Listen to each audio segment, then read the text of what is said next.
Hello friends, welcome back. Good ഹാബിറ്റ്സിനെ കുറിച്ചാണ് നമ്മൾ ഇന്ന് ഡിസ്കസ് ചെയ്യുന്നത്.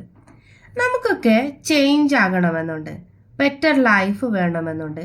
പക്ഷെ പലപ്പോഴും എവിടെ നിന്നാണ് തുടങ്ങേണ്ടതെന്ന് അറിയില്ല. ആക്ച്വലി ലൈഫ് മാറ്റാൻ ആദ്യം ചെയ്യേണ്ടത് നമ്മുടെ ഗുഡ് ഹാബിറ്റ്സ് തിരിച്ചറിയുക എന്നതാണ്. Why is good habits important? കാരണം ഗുഡ് ഹാബിറ്റ്സ് ആണ് നമ്മുടെ ഫ്യൂച്ചർ ബിൽഡ് ചെയ്യുന്നത്. നമുക്കെല്ലാം ഗുഡ് ഹാബിറ്റ്സ് ഉണ്ട്, ബട്ട് നമ്മൾ അതിനെ റെക്കഗ്നൈസ് ചെയ്യുന്നില്ല. We always focus on problems and bad habits. But good habits ആണ് നമ്മെ മുന്നോട്ട് നയിക്കുന്നതും കോൺഫിഡൻസ് നൽകുന്നതും കൺസിസ്റ്റൻസി ബിൽഡ് ചെയ്യുന്നതുമെല്ലാം. എന്താണ് ഗുഡ് ഹാബിറ്റ്? ഗുഡ് ഹാബിറ്റ് എന്ന് പറയുന്നത് വലിയ കാര്യങ്ങളല്ല, നമ്മെ കുറച്ചുകൂടി ബെറ്റർ ആക്കുന്ന, ഹാപ്പി ആക്കുന്ന, ഹെൽത്തി ആക്കുന്ന ചെറിയ ആക്ഷൻസ് ആണ്. അതായത് രാവിലെ ഒരു ഗ്ലാസ് വെള്ളം കുടിക്കുന്നത്, വീട് ക്ലീൻ ചെയ്യുന്നത്, എക്സസൈസ് ചെയ്യുന്നത്, ദൈവത്തോട് പ്രാർത്ഥിക്കുന്നത് തുടങ്ങിയ ചെറിയ കാര്യങ്ങളാണ്. ഇത്രയും ചെറിയ കാര്യങ്ങളായിട്ടും ഇവ കൺസിസ്റ്റൻ്റ് ആണെങ്കിൽ നമ്മുടെ മൈൻഡും ആറ്റിറ്റ്യൂഡും ടോട്ടലി ചേഞ്ച് ആയിരിക്കും. നമ്മുടെ ഗുഡ് ഹാബിറ്റിനെ എങ്ങനെ തിരിച്ചറിയാം? നമ്മുടെ ഓരോ ദിവസത്തിലും നൂറുകണക്കിന് ആക്ഷൻസ് നമ്മൾ ഓട്ടോമാറ്റിക്കായി ചെയ്യുന്നുണ്ട്.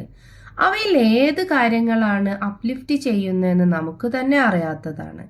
നമ്മുടെ ഗുഡ് ഹാബിറ്റ് തിരിച്ചറിയുമ്പോൾ നമുക്ക് മോട്ടിവേഷൻ കൂടും, സെൽഫ് റെസ്പെക്റ്റ് കൂടും, ഞാൻ ഓൾറെഡി നല്ല കാര്യങ്ങൾ ചെയ്യുന്നു എന്ന ക്ലാരിറ്റി കിട്ടും, പുതിയ ഹാബിറ്റ് തുടങ്ങുന്നത് ഈസി ആയിരിക്കും. ഇങ്ങനെ ഒരുപാട് ഗുണങ്ങൾ ഗുഡ് ഹാബിറ്റ് തിരിച്ചറിയുന്നതിലൂടെ നമുക്ക് കിട്ടും. Because improvement always start from awareness. ഓരോ കാര്യങ്ങളും അവെയർ ചെയ്യുന്ന സമയത്താണ് നമുക്കത് ഇംപ്രൂവ് ചെയ്യാനുള്ള ഒരവസരം ഉണ്ടാവുന്നത്.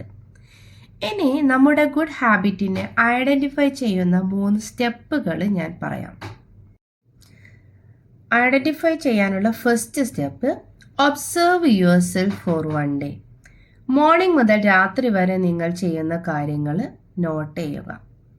No judging, just observing. എല്ലാ കാര്യങ്ങളും നിങ്ങളൊരു ബുക്കിൽ എഴുതി വെക്കുക. അതായത് ഉറക്കമുണർന്നപ്പോൾ ഫോൺ എടുത്തോ, വെള്ളം കുടിച്ചോ, ഹെൽപ്പ് ചെയ്തോ, സ്മൈൽ ചെയ്തോ തുടങ്ങിയ കാര്യങ്ങൾ എല്ലാം നിങ്ങൾ എഴുതി വെക്കുക. അതിനുശേഷം സ്റ്റെപ്പ് 2 എന്ന് പറയുന്നത് ഫിൽറ്റർ, ഗുഡ് ആണോ നാച്ചുറൽ ആണോ എന്ന് ഡിവൈഡ് ചെയ്യുകയാണ് വേണ്ടത്. അതിന് ഈ ആക്ഷൻസിനെ നമുക്ക് 2ആയി തിരിക്കാം. അതിനു മുമ്പ് കുറച്ച് ക്വസ്റ്റ്യൻസ് നിങ്ങൾക്ക് നിങ്ങളോട് തന്നെ ചോദിക്കാം. ഈ ആക്ഷൻസ് എന്നെ കാമാക്കുന്നതാണോ? ഇതെൻ്റെ ഹെൽത്തിനെ ബെറ്റർ ആക്കുന്നതാണോ? ഇതെൻ്റെ ടൈം സേവ് ചെയ്യുന്നതാണോ? ഇത് ചെയ്തപ്പോൾ എനിക്കൊരു ഗുഡ് ഫീലിംഗ് കിട്ടിയിട്ടുണ്ടോ? ഇതെൻ്റെ ലോങ് ടേം ഗോളിനോട് കണക്ട് ചെയ്യുന്നതാണോ? തുടങ്ങിയ ചോദ്യങ്ങൾ ചോദിക്കുമ്പോൾ യെസ് എന്ന് നിങ്ങൾക്ക് ഉത്തരം കിട്ടുന്നതെല്ലാം ഗുഡ് ഹാബിറ്റാണ്. ഇങ്ങനെ നമുക്ക് ഗുഡ് ഹാബിറ്റ്സിനെ ഫിൽട്ടർ ചെയ്ത് ഗുഡ് ഹാബിറ്റ് എന്നും ന്യൂട്രൽ ഹാബിറ്റ് എന്നും ഡിവൈഡ് ചെയ്യാം. ഇനി 3ാമത് ചെയ്യേണ്ട സ്റ്റെപ്പ് ഹൈലൈറ്റ് പ്ലസ് റിപ്പീറ്റ് ആണ്. ഫിൽട്ടർ ചെയ്ത് ഈ ക്വസ്റ്റ്യൻസ് ചോദിച്ച സമയത്ത് നമ്മുടെ ഗുഡ് ഹാബിറ്റിനെ നമുക്ക് കണ്ടെത്താൻ കഴിഞ്ഞു. ഇനി ചെയ്യേണ്ടത് അതിനെ മെയിൻറ്റെയിൻ ചെയ്ത് കൊണ്ടുപോവുക, കൺസിസ്റ്റൻസ് ആയിട്ട് നിലനിർത്തുക. ആ സെയിം ഹാബിറ്റിനെ 1% ഇംപ്രൂവ് ആക്കാനുള്ള കാര്യങ്ങൾ ചെയ്തു തുടങ്ങാം. കൺസിസ്റ്റൻസി ആണ് സീക്രട്ട്.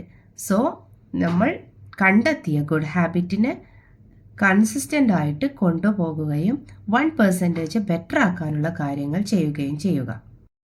അങ്ങനെ നിങ്ങളുടെ ഗുഡ് ഹാബിറ്റിനെ ഐഡൻറ്റിഫൈ ചെയ്ത് കഴിഞ്ഞ ശേഷം ചെയ്യേണ്ടത് നമ്മുടെ പുതിയ ഹാബിറ്റ് തുടങ്ങുന്നതിൻ്റെ മുമ്പായിട്ട് നമുക്കുള്ള ഗുഡ് ഹാബിറ്റിനെ സെലിബ്രേറ്റ് ചെയ്യുകയാണ്. ബിക്കോസ് ലൈഫ് ചേഞ്ച് ചെയ്യുന്നത് സ്മോൾ ഡെയിലി ആക്ഷൻസിൽ നിന്നാണ്. നിങ്ങൾ ഓൾറെഡി ബെറ്റർ ആക്കുന്ന വഴിയിലാണ്. Just identify, appreciate and repeat good habit. Good habits കൊണ്ടാണ് നിങ്ങളുടെ ഡെയിലി മൂഡ്, കോൺഫിഡൻസ്, ബിഹേവിയർ എല്ലാം അലൈൻ ആകുന്നത്. ജെയിംസ് ക്ലിയർ പറയുന്നത് every action is a vote for the type of person you want to become. അതിനാൽ ഓരോ good ഹാബിറ്റ്സും നിങ്ങളുടെ best വേർഷന് വേണ്ടിയുള്ള വോട്ടാണ്. അതിനാൽ നിങ്ങളുടെ ഗുഡ് ഹാബിറ്റ്സിനെ നോട്ട് ചെയ്യുക. ഞാൻ ചെയ്യുന്നു, അതിനാൽ ഞാൻ ബെറ്റർ ആണ്. ഈ അവയർനെസ് ആണ് ഗ്രോത്തിൻ്റെ ആദ്യപടി. Thank you dears.